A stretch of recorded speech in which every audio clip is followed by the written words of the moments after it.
ہمارے نبی کریم صلی اللہ علیہ وسلم جب چھپ چھپ کر تبلیغ کر رہے تھے دین کی، ہلکے ہلکے چھپ چھپ کے کر رہے تھے تبلیغ، تو قرآن میں یہ آیت نازل ہوئی، فَاسْتَعْ بِمَا تُؤْمَرُونَ وَأَعْرِضْ عَنِ الْمُشْرِكِينَ۔ اے حبیب صلی اللہ علیہ وسلم، آپ اللہ نے اعلان کر دیجئے جس کا آپ کو حکم دیا گیا، اور مشرکوں سے دور رہیے۔ پھر ہمارے نبی کریم صلی اللہ علیہ وسلم نے جب اعلان نبوت فرمایا تو فرمایا، جب شاران کی چوٹی پر مصطفیٰ جان رحمت کھڑے ہوئے، اور اس میں جہاں عتبہ، شہبہ، ابو لہب، ابو جہل جیسے بڑے بڑے آتنکوادی کھڑے تھے، حضور نے فرمایا، واٹ یو سے اباؤٹ می، تم میرے بارے میں کیا کہتے ہو، آپ کی میرے بارے میں کیا عقیدہ ہے؟ تو سب کافروں نے فرمایا، اے ہمنا کے بیٹے، آپ کے بہت حضور اچھے نے عقیدے فرمایا، ہیں۔ مجھ سے کبھی جھوٹ سنا ہے؟ بولے نہیں، آج تک نہیں سنا۔ بولے میں کوئی جھوٹی بات بتاؤں گا؟ تو کہنے لگے، ارے اتنے سال سے جھوٹ نہیں بولا تھا، اب کیا بولو گے؟ وہ لوگ فرما رہے ہیں کہ سورج پچھم سے نکل سکتا ہے مگر آمنا کا بیٹا جھوٹ نہیں بول سکتا۔ یہ کافر کا عقیدہ تھا۔ آپ کافروں نے آپ کو پہلے ہی بچپن میں ہی صادق اور امین کا لقب دے دیا تھا، اور ابو جہل جو آپ کا بدترین دشمن ہے وہ بھی کہتا تھا کہ اے محمد صلی اللہ علیہ وسلم، میں آپ کو جھوٹا نہیں سمجھتا مگر آپ کی تعلیم پر میرا دل نہیں ٹھہرتا۔ تب بھی نبی کریم نے ایک بات فرمائی کہ اگر میں تم سے کہوں کہ میرے پیچھے سے ایک، جہاں میں کھڑا ہوں اس پہاڑی کے پیچھے سے ایک فوج حملہ کرنے آ رہی ہے، پیش قدمی کر رہی ہے، تو تم اس سے سچ مانو گے؟ تو سب کافروں نے کہا، ارے امنے کا بیٹے، اگر آپ کہہ دیں تو ہم سچ مان لیں گے۔ یعنی اتنا سچا سمجھتے تھے حضور کو، بولے اگر آپ کہہ دیں گے تو ہم سچا مان لیں گے۔ تو اسی موقع پہ ہمارے نبی کریم صلی اللہ علیہ وسلم، موقع اچھا تھا، سب ماحول اچھا تھا، حضور کو نے سوچا، what ever I would say they will never ever deny, میں جو کہوں گا میری قوم اس کا انکار نہیں کرے گی۔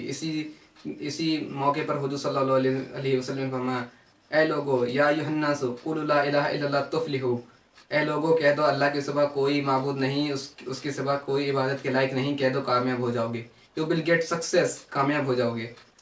تو سب کافروں نے منع کر دیا، یہ and they started to deny, کہنے لگے اپنے دادا بابا کا دھرم مانتر نہیں چھوڑیں گے، کہنے لگے ایسے ایسا بولنے لگے۔ کسی نے حضور کو کاہن کہا، کسی نے کہانت کہا۔ جب حضور نے انہیں قرآن کی آیت سنائی تو کہنے لگے یہ تو کسی کی کبھی لگتی ہے۔ جب حضور نے انہیں غیب کی باتیں بتائیں تو کہتے ہیں یہ تو کوئی اسٹوری لگتی ہے، کوئی کہانی ہے۔ کاہن کہا، کسی نے شاعر کہا، کسی نے دیوانہ کہا۔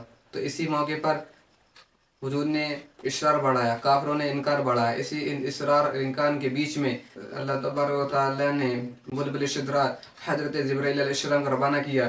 جبریل آئے، کہنے لگے حضور روبے مت، حضور روبے مت، اللہ نے فیصلہ فرما دیا۔ بولا کیا؟ حضور نے پوچھا کیا؟ بولا انکا لتسمع الموتى، اے محبوب یہ مردے ہیں، مردے یہ آپ کی نہیں سنیں گے۔ اللہ نے کیا فرمایا؟ یہ مردے ہیں، مردے یہ آپ کی نہیں سنیں گے۔ یعنی اللہ نے چلتے پھرتے ابو جہل کو مردہ کہا، تخت پر بیٹھ کر مٹن بریانی کھا رہا ہے، لیکن قرآن کیا کہہ رہا ہے؟ یہ مردہ ہے۔ اور گھوڑے کی ننگی پیٹھ پر بازار میں اتبا جا رہا ہے، لیکن قرآن نے اس کو کہا مردہ کہا ہے۔ چلتے پھرتے آدمی کو قرآن نے مردہ کہا۔ اور احد کی پہاڑی گواہ ہے، جب احد کا جنگ احد ہوئی اس میں نبی کریم صلی اللہ علیہ وسلم کی چچا حضرت امیر حمزہ رضی اللہ تعالی عنہ جب شہید ہوئے تو لوگوں نے سمجھا کہ ان کی جان نکل چکی ہے، سب نے سمجھا یہ مردہ ہیں۔ پھر سب لوگوں نے سمجھا یہ مردہ ہیں، لیکن اس سے پہلے کوئی مردہ کہتا تو قرآن نے کیا فرمایا؟